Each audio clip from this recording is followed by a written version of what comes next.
Anyway, that being said, we will continue to track this closely. Do stay on with us, Siddhant. There's going to be lots to discuss going forward as well. Now, let's talk about some other aspects of this relationship. India and Russia enjoy an enduring defense partnership, with both sides looking to boost this cooperation during Vladimir Putin's visit. A possible deal on the S-500, which is the more advanced version of the S-400, is on the cards as well, we're told. The S-500 missile system, it tracks targets across a vast 500 to 600 kilometer range, reaching altitudes of up to 200 kilometers. Far bigger upgrade than the existing S-400 in India's arsenal, which also fought valiantly during Operation Sindoor. It is engineered to detect and track everything that the S-400 does. This includes drones, aircraft, cruise missiles, but this one can track ballistic missiles and even hypersonic threats. A standard unit typically fields 12 transporter-erector launchers, allowing rapid and coordinated missile deployment. This particular system is designed to detect and simultaneously engage up to 10 ballistic or hypersonic targets. It uses two next-generation interceptor missiles, the 77N6N and the 77N6N1, which employ a hit-to-kill mechanism. Now, what does that mean? It means essentially that they are designed to destroy incoming targets by direct impact. In 2023, the estimated cost of a single system stood at $2.5 billion. All right, let's just go back to Siddhant Mishra, who has been getting us all the updates on this. We also have with us Simran and Arundhanta, who are joining us.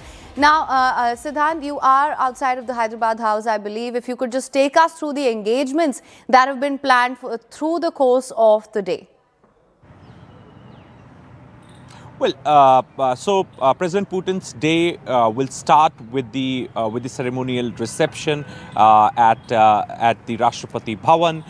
In fact, after which he will be going to Rajghat to pay tributes to a father of the nation, Mahatma Gandhi. In fact, that would also be an opportunity for President Putin to extend symbolic gesture, perhaps at a time when the European countries are blaming President Putin for starting this war and for killing people, etc., etc. So in these times, he visiting Rajghat and paying tributes to Bapu perhaps will be very, very significant. Bapu is known to follow non-violence, preaching non-violence to the world. After which there will be a delegation level talks at the Hyderabad house, and late in the evening, President Putin will also be addressing the India-Russia Business Forum. Right. Now, Arun, let me just come to you. Of course, it's going to be an action-packed day, and there are going to be various elements and aspects of this relationship that will come to the fore as well. Let's talk about defense for now. There are going to be talks which we need to watch out for on the S-400s and a potential S-500 deal as well. When it comes to the S-400, it has shown its stealth and capability during Operation Sindoor, where it fought valiantly from the Indian side. What sort of breakthroughs can we expect, if at all?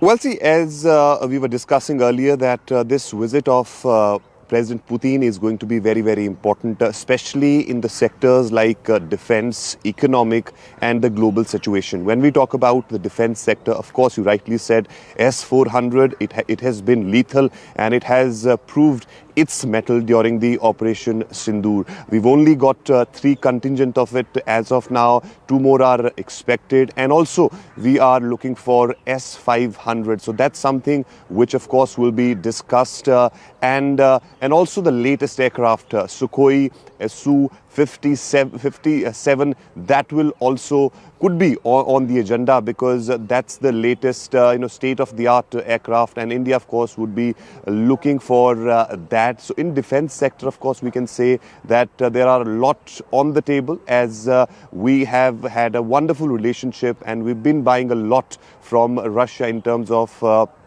in terms of defense sector.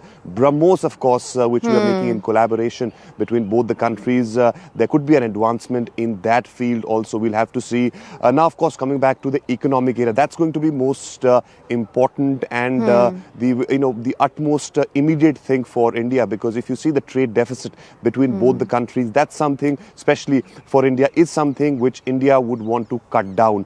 For the financial year 24-25, the total trade between both the countries has been 68 billion, and India is only contributing to 4 point something, which is pretty less, and therefore India would be eyeing on those sectors where Russia need the exports, especially the agriculture sector, pharmaceutical sector, mechanical, chemical sector. These are the sectors where India, of course, would be pushing so that the trade deficit is reduced. And also, lastly, before you go to somebody else, let me also tell you the coincidence of this visit of Putin to India for the first time when he visited as a president to India. It was in 2000 when Atal Bihari Vajpayee was the Prime Minister. And remember, the situation was very much same. India conducted Pokhran-2 nuclear tests at that point, and there were sanctions on India from the west side.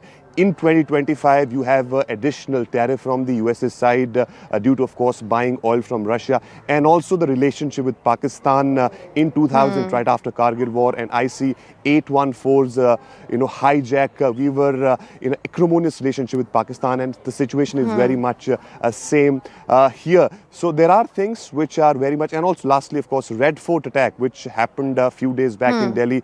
Even back then, in 2000, within 6 months, Putin left India. There was the attack on Red Fort. So there are similarities which we can associate with this visit of Putin, and when he travelled first time as a president to India in 2000. All right, Arun, it would appear the more things change, the more they remain the same, and we are seeing a sort of pattern here as well.